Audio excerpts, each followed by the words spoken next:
నన్ను వాళ్ళు దేశ బహిష్కరణ చేశారు. ఎప్పుడైనా రాజకీయ నాయకులను ఇట్లా క్వశ్చన్ చేయడం జరిగింది? 100% క్వశ్చన్ చేస్తున్నాం కదా.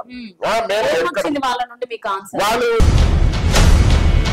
కొంచెం మేలుకున్నారు. అంటే ఇప్పుడు బీజేపీలో ముస్లింస్ ఎవరు లేరంటారా? బీజేపీలో వాళ్ళకు పార్లమెంట్ సీటు ఇచ్చినట్టు, వాళ్ళు ఓడినారా గెలిచినారా తర్వాత విషయం. ఒక సీట్ ఇచ్చారంటే అది ప్రభుత్వాలైన వాళ్ళు.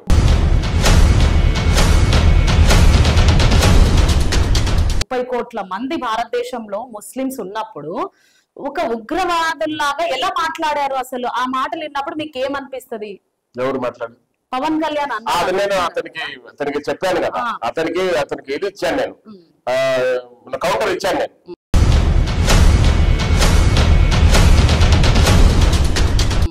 ఎందుకంటే భారతదేశంలో ఇప్పుడు మీరు ఇక్కడే కాదు, చాలా మంది నాకు క్వశ్చన్ చేస్తూ ఉంటారు. చాలా మంది మనకు పాకిస్తాన్ అసలు ఆ పేరే వినడం మాకు ఇష్టం లేదు. ఇప్పుడు నా తల్లి గొప్పదా, నా పిన్ని గొప్పదండి? పాకిస్తాన్ మీరు ఉగ్రవాదులతో కలిసి పని చేస్తున్నారు కాబట్టి మీరు వెళ్ళిపోవాలి అంతే. ఎందుకు? భారతదేశం, మా భారతదేశంలో మేము మూలవాసులము.